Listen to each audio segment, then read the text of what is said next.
ოპ. არა, ოკეი. კაი, ვაგრძელებთ მუშაობას Wall Trips-ზე. ცოტა დრო გვაქვს, სამსახურში წავალთ ისევე, რაღაცებს გეგმავთ რა. პარალელურად მუშაობდი და მე გამახსენდა, რომ მოდი ბარემ ვიდეო არ ჩამიწერია რაღაც დღეებია თქო და ჩავწერ თქო. გავიდა 2-3 დღე, რაც კარგად არ ჩომჯდა ვარ და არ მიმუშავე ამ პროექტზე. რა ვიცი ხო, სხვა მიზეზების გამო. მოკლედ რაღაცები გამოვითვალე. ეხლა deep researching-ს ვაკეთებ, ეგ დამოვიწყდა გაშვება. deep researching-ს ვაკეთებ იმისა თუ რამდენი საჭირო მუშა გვჭირდება ლაგოდარ შესკვევიცით, ამის ციფრი არის 4220 და ის researching-ს ვაკეთებთ. ეხლა ვაკეთებთ ლაგოდეხში რამდენი მუშა, ისეთი მუშა არის, რომელიც დღიურ ანაზღაურებაზე დადის ვენახში. მიახლოებითი, არ ვიცი, რაღაც კონკრეტულ მონაცემებზე დაყრდნობით. deep researching-ი პლუს მინუს ვენდობი რა ეხლა რაღაცეებში. ბოლომდე რა თქმა უნდა არა. ეგ მე პრაქტიკით გამოეკვლა, თუმცა პირადი გამოცდილებით ვიცი, რომ ამის დეფიციტი ნამდვილად არის, უბრალოდ ციფრები მაინტერესებს კონკრეტული მეწეროს როლში. რაღაცა. ხო, ეხლა მე ვიცი, მიმუშავია და ვიცი, რომ დეფიციტი არის, მაგრამ ფურცელზე ხო ვერ დავწერ ვიცი, რომ დეფიციტი არის, კონკრეტული ციფრები მჭირდება მაგისთვის. ამიტომ მაგას მოვაგვარებ. ეხლა ვდგავართ ესეთი ორი გადაწყვეტილების წინაშე. ერთი გადაწყვეტილება, უпростоრად ორი ვარიანტის წინაშე. ერთი ვარიანტი არის, რომ სანამ ჩვენ ხო სატესტო MVP-ზე გავდივართ ეხლა აფინში, როცა ჩავალთ სექტემბერში რა. ჩავალთ სექტემბერში გავაკეთებთ რაღაცებს. პირველი ვარიანტი არის, ანუ როგორ შევდივართ ბაზარში. პირველი ვარიანტი არის, რომ ვიშოვნოთ ვენახი და მე გამოჩნდება ბრიგადა. და მეორე ვარიანტი არის ვიშოვნოთ ბრიგადა და გამოჩნდება ვენახი. ახლა ორივეს აქვს როგორც პლუსი, ისევე მინუსები. მაგალითად, ვიშოვნოთ ვენახი და გამოჩნდება ბრიგადა, მომენტ კარგი იდეაა.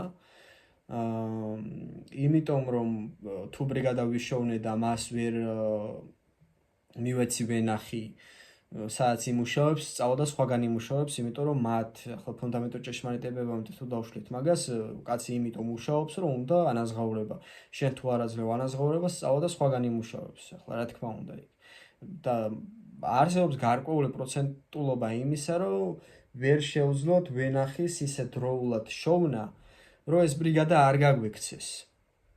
ანუ ვენახები ბევრია, მოთხოვნა ბევრია, აი ბრიგადები ბევრს უნდა და რომელი ვიშოვნოთ პირველი ვენახი თუ ბრიგადა. ამიტომ ჯერ ვიშოვნოთ ვენახი სადღაც კარგი არის და მერე ბრიგადა, იმიტომ რომ ვთქვათ ვენახს მოველაპარაკებით.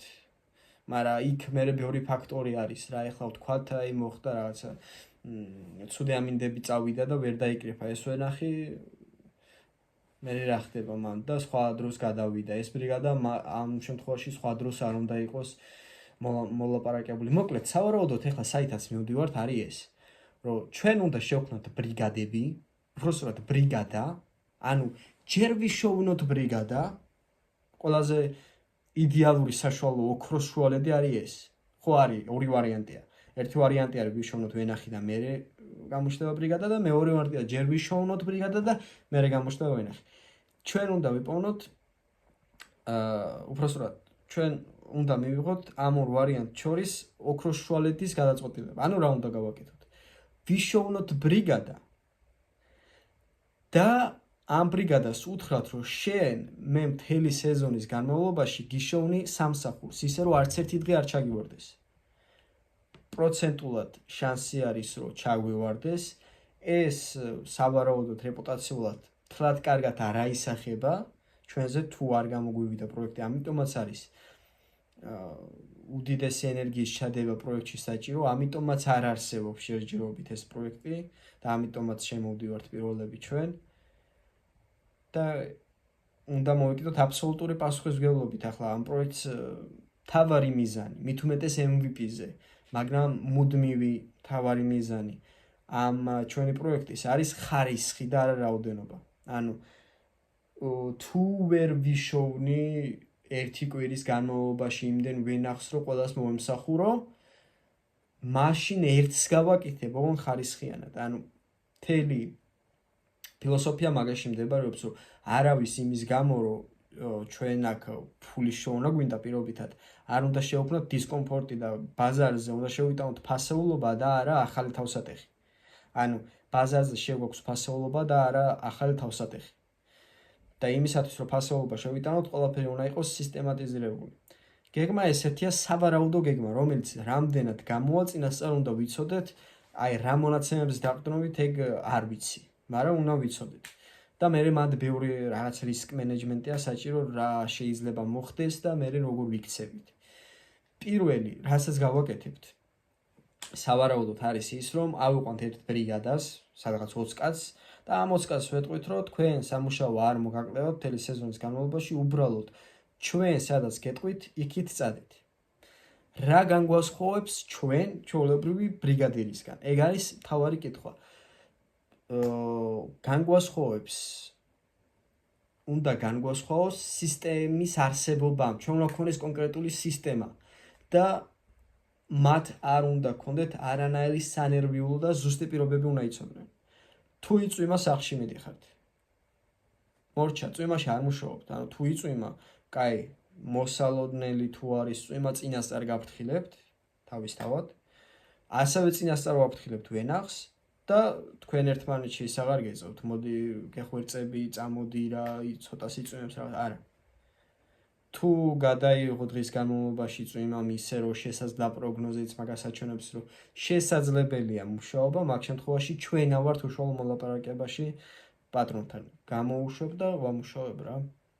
იმიტომ რომ ახლა მე ვენახესთვისაც ის არის რა. ასევე მე ვენახესთვის რა პრივილეგია არის. ანუ ჩვეულებრივი ბრიგადირისგან რა განგვასხვავებს. ჩვეულებრივი ბრიგადირი ვერ დაუთმობს ამხელა დროს იმაზე ნერვიულობაზე, რომ რა მოხდეს, რომ ხვალ ერთი კაცი გამოგვადგეს და ჩვენი ერთ-ერთი სადარდებელი კიდევ ეგ არის. ერთ-ერთი ამოცანა რაც გვიქნება, რომ რა მოხდება ხვალ რომ ერთი კაცი გამოგვაკლდეს. და უნდა გქონდეს კონკრეტული სია, კონკრეტული ადამიანები სიაში, კონკრეტული სხვა ბრიგადები, რომ თუ რამე და თქვათ ვიღაც ცუდად გახდა, ან ვიღაცამ უბრალოდ გადაწყვიტა რომ არ წარმოვიდეს, იმიტომ რომ ახლა ჩვენ არც კონტრაქტი გვაქვს დადებული, არაფერი, ხო, გადაწყვიტა უბრალოდ არ წავიდეს. რა ხდება? თავისთავად მოყავს სხვა. ასევე დეტალური აღრიცხვა უნდა მოხდეს და მაგაზე უნდა ავიღოთ პასუხისმგებლობა ჩვენ, რომ მოხდება დეტალური აღრიცხვა იმ ადამიანების, რომლებიც მუშაობენ, მაგრამ ეგ ახლა სადავოა რა, ანუ თუ ჩვენში უშუალოდ არ გადის მუშების ფული, როგორ გავაკეთოთ აღრიცხვა.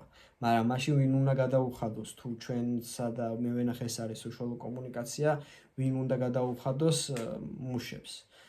ანუ იმ ბრიგადაშიც უნდა გყოლდეს ბრიგადირი, რომელიც ჩვენ დაგვექვემდებარება, რომელსაც მე ამ ფულს გადავსემთ, რომელიც აწარმოებს აღრიცხვას. უბრალოდ რა არის? ჩვენ რას ვთავაზობთ ბრიგადას? ბრიგადირისგან რა უპირატესობები გვაქვს? ჩვენ აგვაქვს ლოჯისტიკური უპირატესობა, რომ 100% ვიცით. რისკ მენეჯმენტი გვაქვს, რომლის დროც ფიზიკურად ბრიგადირის არ აქვს. და ასევე კავშირები გვაქვს. უბრალოდ პოტენციურად გვაქვს ჯერჯერობით არა, მაგრამ უნდა გქონდეს ეს იგულისხმება. რომ თუ ამ ვენახში არ გამოვიდა, გვაქვს ზაპასი, რომ მაშინ აქ. ოღონდ ეგ უნდა მოხდეს ძალიან ჭკვიანურად, ეხლა აქ ორივეს ვერ დაპირდები და ერთ-ერთს ვერ გააკეთებ მარტო. რაღაც კონკრეტული პირობის საფუძველზე უნდა იყოს. მაგალითად, თუ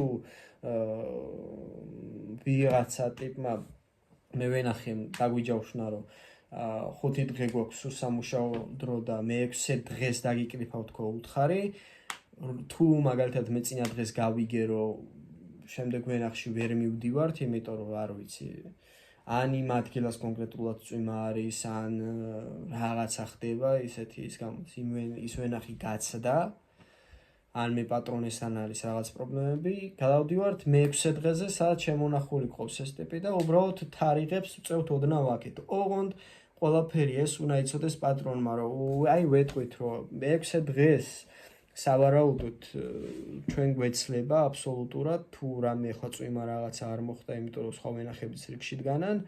აი, მაგრამ ასევე შეიძლება მოხდეს ესეთი რაღაცა, რომ ერთ-ერთთან რაღაც პრობლემა შევექმნას და იმისათვის, რომ დღე არ გაცდეს, შენ დაგიკრიფავ მე 5 დღეს. და იმას, ვისთანაც პრობლემა შემექმნა, შესაბამისად დაუკრიფავ მე-6 დღეს. მაგრამ ეხლა მან კიდევ სხვა საკითხავია ის, რომ რამდენად სამართლიანია მე-3 დღეს რომ რაღაც პრობლემა შეექმნა, გადაუწიო მე-6 დღეზე. პრინციპში და რა ჩემი პრობლემა არის? ხო, ახლა თავიანთი პასუხისმგებლობაა, მაგრამ რადგან ჩვენ ვქვნით კომფორტს და სერვისს, რაღაც კონკრეტული მექანიზმი უნდა არსებობდეს აქ. თუ ისე მოხდა რომ მთელი 3 დღის განმავლობაში, ანუ მაშინ ესე ვქნათ, უეჭველად დღე არ ცდება, მაგალითად ამ ტიპს ვეუბნებით, რომ შენ დაგიკრიფავ ძმაო 6 დღეში, ან და მაქსიმუმ 5 დღეში, იმიტომ რომ რავი, ახლა მაქსიმუმ ერთ პირობითად ერთ кейსში მოხდეს ისე, რომ ვერ დავუკრიფოთ ერთი ვენახი და ამ დროს წამოვალთ შენთანავ 5-დან 1 кейსში, ესე წარმომიდგენია. და თუ რამე და შეიძლება მე-5 დღეს და ამ ტიპს მაგალითად რომელსაც გაუწდა, ძალიან ბევრი რო არ ველოდინოთ, იმიტომ რომ სავარაუდოდ ეს ტიპი იყო მომზადებული, მანქანა ყავდა, შეთანხმებული იყო ქარხანასთან, თუ რავი როგორც არის რა, იქ მანქანებთან ისა გადაეზიდა, ნუ სახში ხო მომზადებული იყო, რა ვენახს კრიფავთ რაღაცა ხო არის და აი რაღაც პრობლემის გამო არ ვიცი, უბედურების გამო რაღაცა ან უპასუხისმგებლობის გამო და დღე ჩვენ გამოგვარჩევს ის, რომ მაქსიმალურად შეგვიძლია ოპტიმიზაცია მოვახდინოთ ამასთან, თუ ჩვენთან გაქვს დაჯავშნილი სამუშაო დღე. ჩვენ რას გავაკეთებთ? ავდგებით და თუ მე-3 დღეს არა, მე-4 დღეს დაგიკრიფავთ. ოღონდ იმ მე-3 დღეს როცა უნდა დავიკრიფა შენთვის, დავიკრიფავთ სხვას. და მე იქ შუა დღისას წამოდი და რაღაცეები უკვე ზედმეტი ბაზარია, ანუ არ გამოვა. მუშებს რაც შეეხება, მუშებთან ჩვენ კიდევ აღნიშნე და კიდევ ერთხელ ვიტყვი, გვაქვს ეგ პრივილეგია კი არა, კომფორტი, ანუ მაგ კომფორტს ვქნით, რომ რაღაცეებზე დარდი აღარ უწევთ რა. აღარ უწევთ მაგალითად იმაზე დარდი, რომ ვიღაცა უსამართლოდ ამუშავებს 8 საათზე დიდხანს. მოლაპარაკებაში ჩემთან არის. მე ვარ უკვე ბრიგადირთან მოლაპარაკებაში, მაგრამ მე ვენახე თუ რამის გადაწყვეტს, რომ იმუშაოს 9 საათი, ჩვენ მე ვაკეთებ ესე, აი მაგალითად 8 საათიანი სამუშაო ნუ ახლა, ალბათ უფრო მეტი არის, 1 საათი პერიოდია, სავარაუდოდ 9 საათიანი სამუშაო დღეა, ხო? თუ გადავწყვით, ანუ მე ვენახე მეთხრა, რომ სავარაუდოდ ესენი ძმაო ვერ ასწრებენ და მოდი ბარემ 10 საათი იმუშაონ, რაც აბსოლუტურად მოსულა რა ეხლა, მთლად ესე გათვლილი ვერ გვიქნება. მოდი რომ 10 საათი იმუშაონ, ამას მე შევათანხმებ ბრიგადირთან. დაელაპარაკე შენ მუშებს, იმუშავებენ თუ არა ამდენი ხანი, თუ არ იმუშავებენ დაღლილები არიან, ვერ შეძლებენ, უბრალოდ მითხარით და ყველაფერს მე მოვაგვარებ დანარჩენს. ანუ თქვენ არანაირი ხათრი მანდ არ გაქვთ რა, ვერ შეძლებთ და არ შეგიძლიათ, არ გააკეთოთ, ანუ მე მოვაგვარებ დანარჩენს, მე მივალ იმასთან გაცო, მე აუხსნი, რომ რას ქვია, აი ესე აპირობებში და მაგ ყველაფერზე პასუხისმგებლობას ჩვენ ავიღებთ და უფრო მოქნილებიც ვიქნებით, რადგან კომპანია ვართ და არა უშუალო ადამიანი, ხო, იქ რაღაცები ესე მარტივად არ ხდება. ბიუროკრატია არის ჩვენი იარაღი მაგ შემთხვევაში, ახლა თუმცა ეს იმას კი არ ნიშნავს, რომ ადამიანურად ვიღაცას ვერ გავუგებთ. ანუ ეგ პრივილეგია გვაქვს, რა, მან აღარ არსებობს უკვე ხათრის თემა და ხათრის გამო მონად ქცევა. ხო, ერთი ახლა რაღაც შეგეხატროს, მაგრამ მონად რო იქცევა უკვე სხვა რაღაცა არის, როცა არ გიღირს 1 საათი ზედმეტად, იმიტომ იმუშაო, რომ 10 ლარი აიღო და მეორე დღეს ფეხზე ვერ ადგე ისე დაიღალო. გირჩევნია სახში წახვიდე გამოიძინა და ხოლმე უფრო ეფექტური იყო, ხო? ეგ ახლა მე თავიანთი არჩევანია, რამდენად შეძლებენ, მაგრამ ჩემთან პირადად არანაირი ხათრი მათ არ ექნებათ. და ანუ მეც ჩვენი კომპანიის როგორ თქვა, ხო ეგ უნდა იყოს ჩვენი კომპანიის მთავარი უპირატესობა, რომ მან თავარი არის მუშა და ასევე მე ვენახე, ოღონდ ისე რომ არც ერთს ეწყინოს, არც წვადი დავწვათ და არც შამფური. რა გვაქვს მოსაფიქრებელი, ანუ მთელი ეს გეგმა სტრატეგია და მე უკვე პრაქტიკაში ამის განხორციელება არის გასაკეთებელი, ანუ გეგმა არის შესადგენი მაღაზია როგორ მოხდება იქ სოფელში ბრიგადების აყვანა, მე იქ საბუთების მხრივ რა დაგვჭირდება, იმიტომ რომ ოფიციალურად კომპანია ვარ და ასევე ახლა კომპანია მოკვდება თუ არ არის ინოვაციური. მოკვდება არა იმიტომ, რომ არ შეუძლია იყოს ტრადიციული ბიზნესი. მოკვდება იმიტომ, რომ მე არა ვარ ტრადიციული დირექტორი. რადგან შეუძლებელია იყოს, ან შეუძლებელია ჩემი კომპანია იყოს ტრადიციული. იმიტომ რომ მარტო ფულის საშუალებლად არ ვაკეთებ ამ კომპანიას. ანუ საერთოდ არ მაინტერესებს ამ შემთხვევაში ფული. აქ ჩემთვის მთავარი პრიორიტეტი არის თავიდან შევქმნა ხარისხი და ამ ადამიანებს შევქმნა კომფორტი და მე შემოვიტანო ინოვაცია. და მე განვითარდი, ანუ საქმე არ არის კომპანიის განვითარებაზე მხოლოდ და უფრო მეტი ფულის შოვნაზე. ყველაფერი ამას იმიტომ ვაკეთებ, რომ პირადად მე და ჩემი გუნდი განვითარდეთ, სხვა მე ახალი ინოვაციური ბიზნესები და რესურსები გქონეს ამისთვის და ასევე ეს კომპანიაც 100%-ით გეუბნებით, რომ ან გაიყიდება თუ რამე ინოვაციური არ დაიგეგმა და ყველაზე კარგ ვარიანტში მოხდება ინოვაციიზაცია ამ ყველაფრის. რა მოხდება, რომ აქ უშუალოდ ვიღაც ტიპი მივიდა იქ, გამოელაპარაკა, ძალიან არაეფექტურია და ძალიან არათანამედროვეა. გაქვს ტელეფონი, აბსოლუტურად ყველა მუშას აქვს ტელეფონი, აბსოლუტურად ყველა მუშას შეუძლია დაჯავშნოს. ანუ პირველი ინოვაცია, რაც მოხდება ფერმერებში, მოხდება ამ ყველაფრის გაციფრულება, რაც თავიდან მათთვის დისკომფორტია, უდიდესი. რადგან ურჩევნიათ პირადად შეხვდნენ ადამიანს, მაგრამ დროთა განმავლობაში ეს გახდება მათი უდიდესი კომფორტი. და სწორედ ეს არის ინოვაცია. საქართველოში ეგეთი რაღაცა არ მომხდარა ჯერჯერობით. მოხდა ტაქსებზე, მოხდა საჭმელზე, გლობალურ რაღაცა. თითქმის იგივე კომპანია ვართ ჩვენც რა, არც რესტორანი გვაქვს და არც საჭმელი, მაგრამ საჭმელი მომაქვს შენამდე, ანუ არც მუშები გვყავს ახლა სადღაც იქ გაფორმებული ხელშეკრულებაში, რომ ჩვენი სამუშაო ძალა არის და არც რაღაცა. მაგრამ მუშები მოყვავს შენამდე სერვისია. ასევე შეიძლება მუშები გვყავდეს რა პროფესიონალები, პროფესიონალური ვენახის გასხლა, ანუ ვენახის მოვლა, ოღონდ პროფესიონალური და რაღაცები შეიძლება, მაგრამ უნდა მოხდეს ამ ყველაფრის თანამედროვეობასთან დაწევა, იმიტომ რომ სხვანაირად აზრი არ აქვს. ანუ მე პირადად ვერ მექნება ტანსაცმლის მაღაზია. იმიტომ რომ თუ ტანსაცმლის მაღაზია მექნება, იქ უეჭველი რაღაცა ინოვაციური უნდა გავაკეთო, რავი, რამე. ეკრანი დავდგა, სადაც ავტომატურად გიჩვენებს რომელი ტანსაცმელი როგორ გერგება და გამოცვლის ის აღარ ქონეს. საჭიროება, ვქვათ ახლა ეს. ძალიან ბანალური, მაგრამ მაინც. და თუ ეს შევქმენი კიდე რაღა უშუალო ის მქონდეს. ადგილი, სადაც ტიპი უნდა მოვიდეს და ეს ტანსაცმელი ნახოს. აპლიკაციაში შევქმნი, სადაც ამ ყველაფერს ნახავს. ხვდები? ინოვაცია უფრო ციფრულია და ციფრული არის ყველგან. ციფრული ხელმისაწვდომია ყველგან. ძირითად შემთხვევებში ახლა აქ ჰუმანოიდებზე და რობოტის თემაზე კიდე სხვა რაღაცა. მათ შორის ახლა არც თუ ისე შორი მომავალი არის ისეთი ტექნოლოგიები, რომლებიც ვენახს თავისით გასხლავენ, დაკრიფავენ. გულისხმობ ჰუმანოიდებს. ეს საკმაოდ შორია, მაგრამ არც ისე შორი მომავალია. მაგალითად 2035 წელი, 36 წელი. ეს კომპანიის სასიცოცხლო ყველაზე ნორმალური ვადაა. აქამდე თუ გავძელით, ჩვენ ვიქნებით პირველები, რომლის ჰუმანოიდების დაკრეფენ ვენახს. თუმცა არსებობს სხვა უფრო დიდი მძიმესანი ტექნიკები, რომლებიც თავისით კრეფენ ვენახს. მაგრამ ეს ძალიან ძვირია და ძალიან მოუხერხებელია მათ შორის და სპეციალური პლანტაციები უნდა იყოს იმისთვის, რომ ეს რა ქვია, მოწყობილობა შეიყვანოს შიგნით. მაგრამ მან კიდე ბევრი რაღაცაა რა.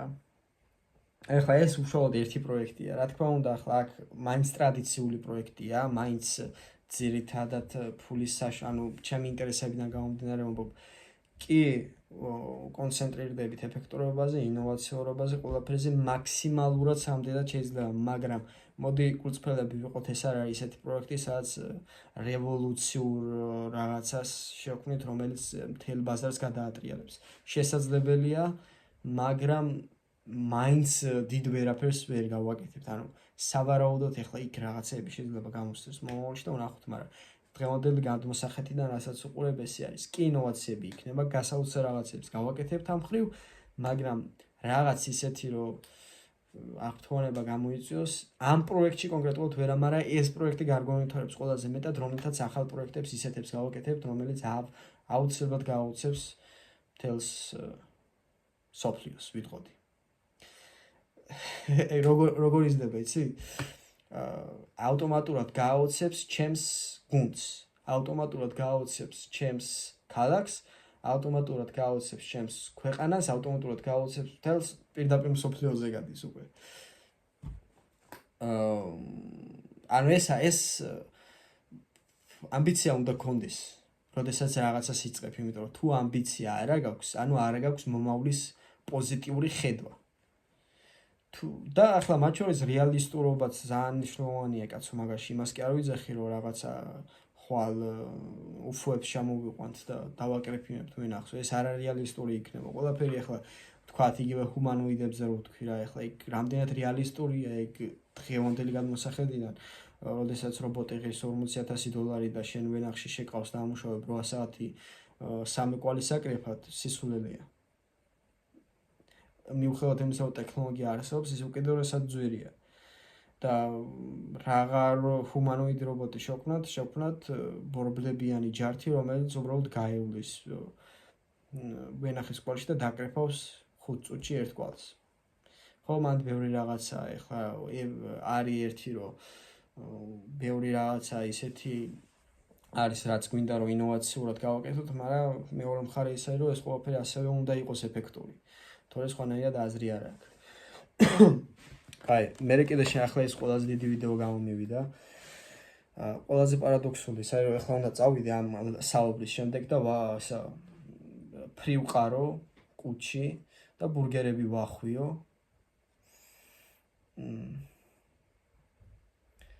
და იცი ახლა ძალიან გულწრფელი ვიქნები რა. როცა აქ მუშაობ რა მაკდონალდში. ხო ხედავ ახლა, ანუ ეს პროცესის ნაწილია რა, ფული გჭირდება, არის, ანუ ყველაფრის საერთოდ პირველადი პრინციპებით დაშლა არის საჭირო რა, ყოველთვის ყველა ნაბიჯზე. შენ გჭირდება ფული, კარგი, ფულს რა ჭირდება? რაღაცა ფასეულობა, შეგიძლია რაღაც ფასეულობა შექმნა ისეთი, რომ ყველაზე ეფექტური იყოს შენთვის. მაგალითად მე ვიტყოდი, რომ კი, მაგალითად შემიძლია მოვახდინო წიგნების რეკლამიზაცია და გავყიდო ჩემი წიგნები, მაგრამ ეხლა მოდი ესე ვთქვათ, ეს რამდენ ხანში მოგცემს ფულს? ეს რამდენად ეფექტურია, ეს რამდენად ხარისხიანია შენი წიგნები და რეპუტაციაზე როგორ იმოქმედებს, ხო, იმიტომ რომ რაღაც ნაგავის გაყიდვა არ მინდა. რომელიც დაუმუშავებელია და სხვა ალტერნატივა რა გაქვს? მე მარტივად ვამბობ, რა, აი, კაი, თუ ამას რაღაც კონკრეტული დრო ჭირდება, მაშინ გავყედი ჩემს საათებს, ჩემს თავისუფლებას გავყედი ცოტა ხნით, მაგალითად 4 საათით, 6 საათით, 8 საათით. სამაგიეროდ ეს მომცემს დანარჩენ 8 საათ გარანტიას, რომ თან ხელფასი ავიღო და თან ეს წიგნები დავწერო, თქვათ, ეს კომპანია შექმნა, ეს პროდუქტი შექმნა, რომლითაც მე რო გავუსწორდებით ერთმანეთს, გადავდებ ამას და დარჩება მხოლოდ ეს. ყველაზე, ანუ რაზეა სავფიქრდი, ყველაზე ეფექტური გამოსავალი იყო უბრალოდ, თორე განა რა მინდა მაკდონალდში. მათ შორის ვიყავი ბევრგან ახლა. პროგრამისტი ვარ, თუმცა არასდროს არ მიცდია პროგრამისტად ვაკანსიის ატვირთვა, იმიტომ რომ ვთვლი, რომ თუ რაღაცის გაკეთება ზე გაქვს პრეტენზია, ახლა პროგრამისტი ვარ, რომელსაც დიდი ხანია საიტი აღარ შეუქმნია. დიდი ხანია არცერთი აპლიკაცია აღარ შეუქმნია, დიდი ხანია ძალიან. და რომ მინდომო რომ ისევ პროფესიონალი გავხდე და ამ სფეროში შევიდე, ბევრად ახლა 3 თვე დამჭირდება, თქვა, 4 თვე დამჭირდება. ამ 3-4 თვის განმავლობაში ვიმუშავებ აქ და მე თავისუფლად შევძლებ რომ გადმოვიდე ამასობაში განვითარდე და გადმოვიდე. ახლა ამ ყველაფრის პირობითად ვამბობ. და საით მინდოდა წავსულიყავი რა.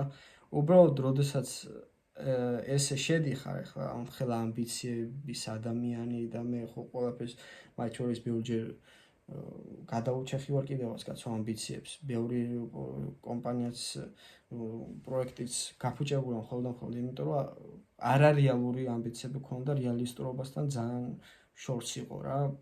ყოფილა ბევრი ეგეთი რაღაცა. და როდესაც თუმცა მე ყველაფერი ახლა დროთა განმავლობაში გამოცდილება გასწავლის რომ რაღაცები მთლად ისე არ მუშაობს როგორც ჩემ ფიქრობ. ახლა ჩემთვის სრული საშინელება იყო დეკლარაციას ატვირთო, ანუ აი რა ყველაზე ცუდი რა, ანუ ბაყაყის ჭამა იყო კომპანიას რომ მართავ და რაღაცა გასაკეთებელი რაც აი გეზიზღება, მაგრამ დროთა განმავლობაში მიხვდები რომ თუ ეგ არ გააკეთე არ გამოდის. ასევე ყველაზე მოკლე გზა მიზნის მისაღწევად ყველაზე გრძელი გზა რო არის, მაგასაც მე დროთა განმავლობაში ხვდები. ოღონდ მთავარია არ გაჩერდე მუდმივად სადო, არ გამოგივა კიდევ სადო. და აი ესეთი ადამიანი მე რომ მოხვდები უცბად მაკდონალდსში, იქ ნული ხარ.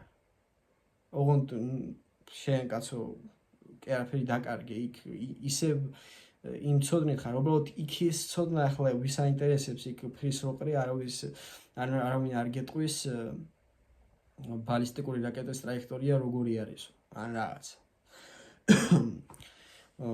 არტემის 2-ის ტრაექტორია როგორი იყო, ან როგორ ხდება ორბიტაზე გასვლა, ან დროის გაფართოება, რანაირად ხდება სინათლის სიჩქარის როცა აღწევ. ან რატო არის შეუძლებელი სინათლის სიჩქარის მიღწევა მასიანი სხეულისთვის. ესეთი საუბრები ხო მაკდონალდსში წარმოუდგენელი არა და მე ხო სუაკა ვარ, სულაკ.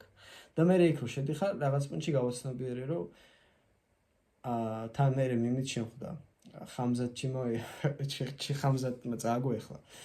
ხო და ვითომ მაკდონალდსში მუშაობს და ხამზატი იძახის რომ იცი ერთ დღეს მე UFC-ის მსოფლიო ჩემპიონი ვიყავიო და მოიცა რა თუ ძმა ხარ მიდი ფრიჩაყარიო რა. იმიტომ რომ იქ არ აინტერესებს. ახლა რა საქმეზე ხარ და საქმე უნდა გააკეთო, ლოგიკურია. უბრალოდ გარკვეული პარადოქსი შემექმნა რა. რადგან ყოველთვის ვალიდაციას ვიღებდი იმისგან რაც ვიცოდი და მე აღმოჩნდა რომ კი რაღაც ძალიან ბევრი რამე ვიცი, მაგრამ ეს არავის არ აინტერესებს. შენ ამდენად სწრაფი ხელი გაქვს და ამდენად სწრაფად ყრიფრის ეს მანახე. აქ რაღაცები უკვე პარადოქსის თემა იყო ახლა. პირველად კი არა ვარ ეგეთ სამუშაოზე, ახლა ვენახშიდაც მუშაობდი კაცო, მზიდავად, კრეფავად. 1-2 წელი ვიმუშავე. ანუ 1-2 წელი ოღონდ ახლა 5 კვირა ვთქვათ. და ნუ მათ შორის ახლა სოფელში ბევრი ეგეთ რაღაცაზე ჩვეულებრივ მუშაობა, სადაც ცოდნას ახლა მთლად ვერ იყენებ, რა იქ რაღაც კონკრეტული ტექნიკურია. პირველად პრინციპები დაშლას მივხვდი თავიდანვე, რომ არანაირი აზრი არ აქვს იმისას, როგორ ვთქვათ, იწყობა ბურგერი მაკდონალდსში. იქ რო შევხედე ბურგერს და დავიწყე, რომ ეხლა ეს ბურგერი რისგან შედგება, იგივე მივხვდი, რომ აზრი არ აქვს ამის, ანუ ბურგერი უნდა ააწყო, ამას ყიდი. იქ ბურგერი უნდა ააწყო და ახლა მე რო იქ დავიწყო, რისგან შედგება ბურგერი. პირველადი პრინციპებით დავშალო და თუ ბურგერი ამისგან შედგება, ანუ ეს ამიტომ იწყობა ესე. არაეფექტურია თავისთავად, იმიტომ რომ დროს გაკარგვინებს და არც არავის აინტერესებს. მაგალითად, ძალიან დამაინტერესა როგორ მუშაობდა ხელის სკანერი ბაქტერიებზე. ანუ იქ აქვს რა სპეციალური რაღაც კოდს ჩაწერა და ბაქტერიებისგან ესე უნდა დაასკანერო ხელი, რომ თუ ბაქტერიები გაკიჩვენებს და უნდა დაიბანონ კიდევ ერთხელ და იქ მე ალბათ მონაცემს ინახავს რა ეს მოწყობილობა და აი რა კონკრეტულ ტექნოლოგიას იყენებს, ახლა ამას უყურებ და რა კონკრეტულ ტექნოლოგიას იყენებს ეს მოწყობილობა, სავარაუდოდ რაღაცა ისეთ ტალღებს ისვრის, რომელიცაც ბაქტერია ირეკლავს, უკან მიაქვს, მე ეს მონაცემი გამოაქვს, თან ითვლის და ფუნდამენტური მე მომდე ჩავედი, რისგან შედგება ეს მოწყობილობა. და უცბად მომიხედე გარშემო და მარტო მე ვიყავი სავარაუდოდ, ვისაც ეს კითხვა საერთოდ გაუჩნდა. ანუ შოკი არის სოციუმში, სხვა სოციუმში შესulis შოკია. მათ შორის შოკი იყო უნივერსიტეტშიც. თუმცა ერთი რაც დადებითიც არის ეს და უარყოფითიც, რაც მახასიათებს არის, რომ მარტივად ვერგები სიტუაციას, ასე ანუ ახლა ისე კი არ გამომივიდეს ყველა პროფესორი ვერგები მეთქი, მაგრამ რაღაცებზე მარტივად შემიძლია ადაპტაცია უბრალოდ გარკვეული როლის მორგება და ამას ეს ცუდიც არის და კარგი კიდევ ვიძახი. ცუდი არის, იმიტომ რომ ამ დროს შეიძლება თავი დაკარგო და ნიღაბი შეგჩეს მარტო სახეზე. და კარგი არის, იმიტომ რომ რაღაცებს მომენტად გიმარტივებს რა. მე ახლა ეგ უნარი რო არ მქონეს ამ მისწრაფებების ადამიანი იქ ვერ გავჩერდებოდი. უბრალოდ მაქვს ეგ უნარი რომ შემიძლია რა რაღაც სიტუაციასთან ადაპტაცია, რომ იქ ბურგერს აწყობ და აწყვე ბურგერი, ან ფრისყრე და ჩაყარე ფრი, ან ოთახს ხვეტავ და მოხვეტე ოთახი. პროგრამისტი ხარ და რა შეიქმნია, კაცო მოსახვეტია. ხო? ხო და ცუდი არის რომ ბევრჯერ ეგეც გამომიცდია რომ გარკვეულ საზოგადოებაში მე ასოცირებას აკეთებ რომ თუ მე ოთახს ხვეტავ, ანუ ოთახს ხვეტავ და სახშიაც რომ მოდიხარ დღეს რა ვქენი ოთახი მოხვეტე, ანუ ხვალ-რას ვიზავ ოთახს მოხვეტავ. და მე უცბად გამოფხიზდები ხოლმე რა ოთახს მოხვეტავ კაცო. შენ რა გინდა რეალურად, ხო? ხო და ეგ ახლა ბოლო წლების განმავლობაში რაც ცნობიერად ვცხოვრობ, იმიტომ რომ ცნობიერად ვცხოვრობ დაახლოებით ალბათ 11-იც ეს არის 14 წლიდან ვთქვა. აი რაც მაქვს უნარი რომ რაღაცა გავლენების გვერდის სავლით ჩემპიონატი გადაწყვეტილება მიიღო. ახლა ეს იმას კი არნიშნავს ბავშვობაში მიმაკავებდა, უბრალოდ ჩამოყალიბების პროცესი არის ის მაინც ეს წელი. და რავი ამდენი ხანია რა რაც რეალურად 6 წელი რაც ცნობიერად ცოცხალი. კიდევ მაქვს 40 წელი აქტიური ცხოვრება. ანუ რა უნდა მოხდეს, რომ რამის შემეშინდეს, რაღაც რისკზე წასვლას. რა 40 წელი, კაი რა 40 წელი რავი რა გავრისკავ, კი დავეცემი, მაგრამ თუ დავეცემი კიდევ ისა 35 წელი წინა მაქვს. საკმაოდ ეხლა რომ დავფიქრე, საკმაოდ დიდი დრო გაქვს რეალურად. უბრალოდ რადგან ხშირად დროს ყურადღებას არ აქცევ გარბის. მაგრამ თუ რეალურად ყურადღებას მიაქცევ და მივხვდები რომ სიამოვნებაში საკაიფოდ ბევრი დრო გაქვს, რეალურად გააქვს ბევრი დრო. ახლა რა თქმა უნდა არა გაქვს სიამოვნებაში არც მაგდენი დრო, მაგრამ გარკვეული დრო გაქვს. აი მაგალითად მე დარწმუნებული ვარ ილონ მასკი 100%-ით გაცვლიდა თავის წარმატებას, ოღონდ იმ პირობით რომ გადაებარებინა თავის თანამდებობა ვინმე საიმედოზე და გაეღვიძა ჩემში, როგორც ისე რომ არ ახსოვდეს რომ ილონ მასკია. და ოღონდ იმის პოტენციალით რომ რაღაცა ბირჟავი კი არ იქნები. გარკვეულად ამ სფეროში იქნები. და იმის პოტენციური შანსით რომ შეიძლება მე მოვესწრო იმ პერიოდს, როცა მარსის კოლონიზაცია და იქ ქალაქები აშენდება და შეიძლება რომ მივიდე. იმიტომ რომ 55 წლის არის, კიდე იცხოვრობს მაქსიმუმ 35 წელი რა, თავის რადგან ფინანსები აქვს და ესა და ესა და მარსის კოლონიზაციას ვერ შეძლებს. ახლა თვითონ აქ ესეთ ნათქვამი რომ ან კოლონიზაციაში გულისხმობ ახლა ბაზას დადგავს, მაგრამ იქ მილიონობით ადამიანს ვერ ჩაიყვანს როგორც მას აქვს მიზნა თუ 2050 წელს ეს მოხდეს. და ერთი საინტერესო ოცნება აქვს რომ მარსზე უნდა სიკვდილი. ოღონდ არა დაჯახებისას, დაშვებისას არაო. ანუ იქ უნდა ჩასვლა სიკვდილი. შეიძლება ძალიან დიდი გულით ვინა რომ ეგ მოახერხოს. ოღონდ მასკის სიკვდილი კი არ მინდა, მარსზე რო ჩავიდეს, იმიტომ რომ ეგ ბევრ რამეს ნიშნავს უკვე იქ თუ ჩავიდა, ესე იგი. სხვათა შორის ერთი ძალიან პარადოქსული რამე აღმოვაჩინე. რომ მარსზე პირველი ბაზის აშენების ალბათობა, უпростоრად მარსზე პირველი ბაზის აშენება მთელი კაცობრიობისთვის უფრო მილიონჯერ რთულია, ვიდრე იმის რომ პირადად როგორც მე ერთ წელში გავხდე მილიონერი. კაი მილიარდერიც. მაინც 10,000-ობით მეტჯერ უფრო სულია რომ მარსზე პირველი ბაზა აშენდეს 2060 წლამდე ვთქვათ. თუმცა კიდე ერთი პარადოქსი არის მანდ. ანუ პარადოქსი ის კი არის რომ ახლა მე უფრო მარტივად შემიძლია გავხდე მილიონერი ვიდრე მსოფლიოს ყველაზე დიდ ტვინებს ააშენონ მარსზე პირველი ბაზა. ანუ ისინი ბევრად ჩემზე უფრო რთულ გასაჭირში არიან თქო, მაგის თქმა მინდა. მაგრამ მეორე საკითხი რა არის? რომ მიუხედავად იმისა, რომ შემზე ისინი უფრო დიდი გაჭირვების წინაშე დგანან, პროცენტულად მათ 100%-იანი გარანტია აქვს იმ ტემპით, რა ტემპითაც ახლა აგრძელებენ, რომ აუცილებლად 2060 წლამდე პირველი ბაზა გვექნება მარსზე. 100%-ით. თუ ამ ტემპით გაგრძელდა თუ რამე დიდი კრიზისი. მიუხედავად იმისა, რომ ზუსტად მილიონჯერ უფრო რთული არის, რომ მარსზე პირველი ბაზა აშენდეს. მაგრამ 100%-ით მოხდება. და ჩემ შემთხვევაში ძალიან დიდი შანსი არის, რომ გავხდე მილიონერი, მაგრამ 60%-ით მოხდება.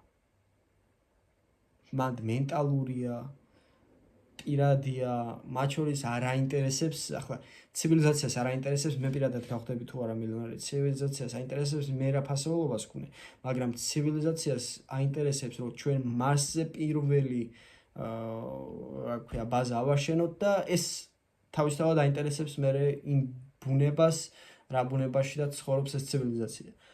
უბრალოდ უშუალო ჩემზე არ არის ესეთი კონტროლი. როგორც მარსია კონტროლი, ცივილიზაცია, კოლექტიური კონტროლი არ არის.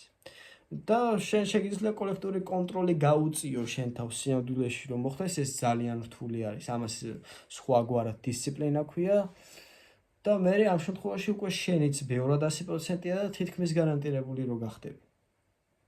ისევე როგორც თითქმის გარანტირებული რომ 2060 წლამდე მარსზე გვექნება პირველი ბაზა. კაი, მე მგონი დღეს ბევრი ვილაპარაკე.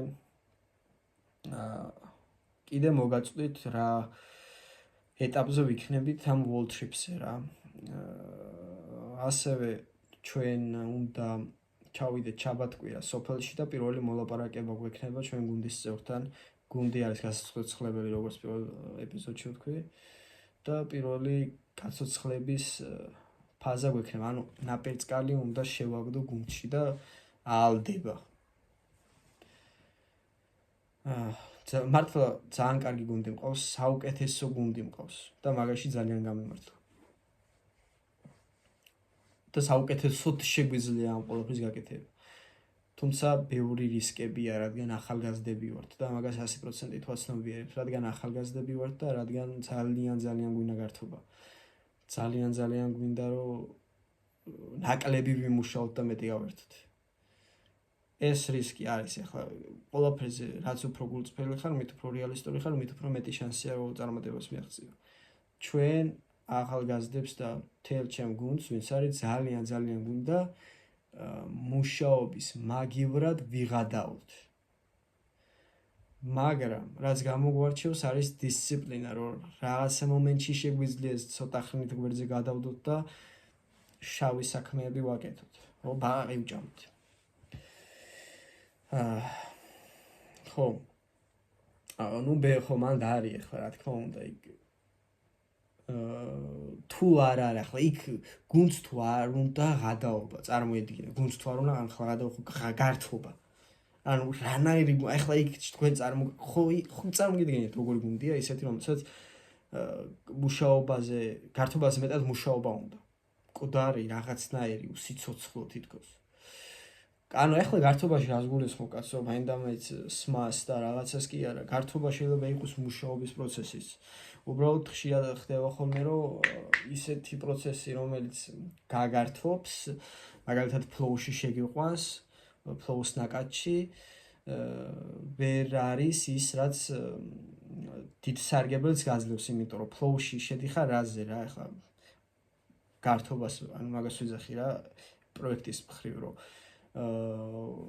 ფლოუში შედიხარ რაზე, ანუ ფლოუ არის ახლა ესე განმარტავ ფლოუ სტეიტი, რომელიც მდგომარეობა, როდესაც რაღაცაზე მუშაობ და ისე შედიხარ პროცესში, რომ საათები გადის, ძალიან სიამოვნებას იღებ პროცესით, აბსოლუტურად დეპერსონალიზაცია გემართება თავის, რომ სადავართ რა ხდება, ანუ როგორც პიროვნების მე განცდა ძირითადად მცირდება ძალიან და ეს გამოგიცდიათ ყველა თქვენგანს კაცო, მათემატიკის ამოცანაზე რომ მუშაობთ, რომ ხატავთ, ან რომ წერთ, ან რომ კითხულობთ, ან რაღაცა, ანუ მუდმივად შეიძლება შეხვიდეთ flow stage-ში, ან თამაშისას უფრო ხშირად flow stage და flow state-ის მთავარი ის რა არის?